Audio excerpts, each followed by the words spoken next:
محترم بھائیوں اور بہنوں، السلام علیکم ورحمۃ اللہ۔ رب العزت کے پاک اسماء مبارکہ تین ایسے ہیں کہ جو پڑھتا ہے اللہ تعالیٰ اس کو مال و دولت اور رزق حلال اور تونگری عطا فرماتے ہیں۔ تین بڑے اسماء اعظم ہیں جو رزق کا خزانہ ہے جن کے اندر، کیونکہ اللہ رب العزت کا ہر اسم ہی اسم اعظم ہے۔ جو بھی ہم دل کے ساتھ پکاریں اور دل سے اللہ کا جو نام نکلتا ہے وہ ہمارے لیے اسم اعظم کا درجہ رکھتا ہے۔ جو زبان سے بات ہوتی ہے وہ اثر نہیں رکھتی، جو بات دل سے نکلتی ہے وہ طاقت اور پرواز رکھتی ہے، کیونکہ دل کا تعلق اللہ کی ذات کے ساتھ ہے۔ دل مومن کا جو دل ہے یہ اللہ کا گھر ہے۔ اللہ رب العزت کی ایسی ذات ہے کہ جو زمین و آسمان میں سما نہیں سکتی، لیکن میرا رب ایک مومن کے دل میں رہتا ہے۔ اس سے مراد یہ ہے کہ مومن کے دل میں اللہ کی یاد ہوتی ہے، ہر وقت اللہ کا ذکر اس کی زبان پہ ہوتا ہے، اور دھیان اور توجہ اور دل میں اللہ کی یاد ہوتی ہے، جس کو کہتے ہیں کہ ہتھ کار ول تے دل یار ول۔ پنجابی میں جس کو کہتے ہیں کہ ہتھ کار ول تے دل یار ول، یعنی کام کی طرف ہاتھ ہو اور دل ہمارا اللہ کی طرف ہو۔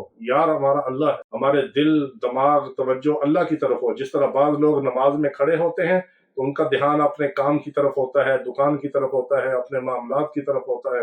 نماز میں ان کی توجہ اور دھیان نہیں ہوتا، بلکہ دکان کا اور لینے دینے کا حساب کر رہے ہوتے ہیں۔ اسی طرح جب ہم کسی بھی کام میں ہوں، گاڑی چلا رہے ہوں، کام کر رہے ہوں، مشین پہ کام کر رہے ہوں، لکھائی پڑھائی کر رہے ہوں، ہمارا دل اور دماغ اللہ کے بارے میں سوچ رہا ہو، اللہ کی طرف متوجہ ہو، اللہ کی طرف دھیان ہو کہ میرا اللہ مجھے دیکھ رہا ہے، میرا اللہ میری سن رہا ہے، میرا اللہ ہی میرے لیے سب کچھ ہے، اور میں اپنے اللہ کے لیے ہی ہوں، اور میں اپنے اللہ کے ساتھ ہی اٹیچ ہوں۔ ایسا دھیان، ایسی توجہ اور ایسا استحضار جب ہمیں نصیب ہوگا تو ہماری زبان سے اللہ رب العزت کا ایک بھی اسماء مبارکہ نکلے گا وہ ہمارے لیے اسم اعظم کا درجہ رکھے گا۔ تو اللہ رب العزت کا ایک مبارک اسم ہے جو اللہ کی شان ربوبیت کا ظہور ہے، جس کو رب کہتے ہیں۔ اب اور رب، اب سے مراد باپ اور رب سے مراد پیدا کرنے والا، یہ بھی پیدا کرنے والا۔ ہمارا جو حقیقی رب ہے وہ اللہ ہی ہے، وہی سب کو پیدا کرتا ہے، وہی سب کو زندگی دیتا ہے، وہی سب کو موت دیتا ہے، وہی سب کو صحت دیتا ہے، اور اس کی صفت ربوبیت ایسی ہے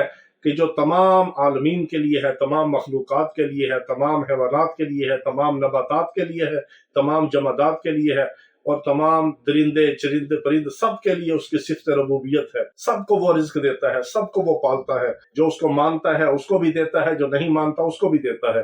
وہ رب العالمین ہے، تمام عالمین کا رب ہے، صرف مسلمانوں کا رب نہیں۔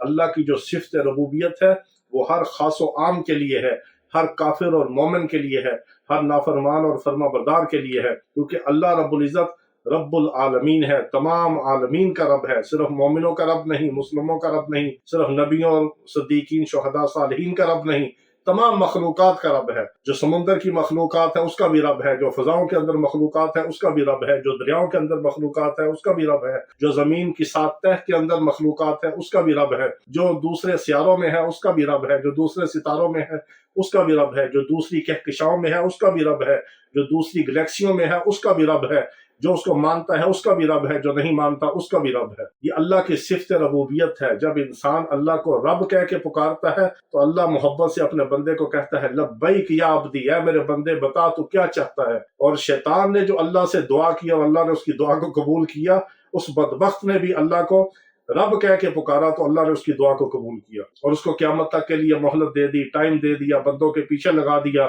پھر اس نے بھی قسم کھا کے کہا فَبِعِزَّتِكَ لَأُغْوِيَنَّهُمْ أَجْمَعِينَ، اے میرے رب مجھے تیری عزت اور جلال کی قسم میں تیرے بندوں کو گمراہ کروں گا۔ تو پھر اللہ نے بھی آگے فرمایا کہ جو میرے ہوں گے وہ بچ جائیں گے، جو صرف تیرے ہوں گے وہ تیرے ہتھے چڑھیں گے۔ اللہ کے کون سے ہیں؟ إِلَّا عِبَادَكَ مِنْهُمُ الْمُخْلَصِينَ، اللہ کے وہ بندے ہیں جو مخلص ہیں، اخلاص والے ہیں، جو دل سے اور دماغ سے اللہ کی طرف متوجہ ہیں، اللہ کے ساتھ اٹیچ ہیں، وہ مخلص بندے ہیں، وہی اللہ کے راستے میں چلنے والے ہیں، وہی نجات پانے والے ہیں، وہی شیطان سے بچنے والے ہیں جو مخلص ہیں۔ تو اللہ کی صفت ربوبیت یعنی اللہ ہمارا رب ہے، اللہ رحمان ہے، اللہ رحیم ہے۔ ان تین مبارک اسماء کی جو ترتیب ہے، یا رب یا رحمان یا رحیم، یا رب یا رحمان یا رحیم، یا رب یا رحمان یا رحیم، اس کو آپ 313 بار کسی بھی نماز کے بعد پڑھ کے دعا کریں گے، اللہ کی رحمت جوش میں آئے گی، آپ کا مسئلہ ایک بار پڑھنے سے حل ہوگا۔ جب بھی آپ کو ضرورت ہو، جب بھی حاجت ہو، دل سے یقین سے پڑھیں اور اللہ کی طرف متوجہ ہو کے یا رب یا رحمان یا رحیم،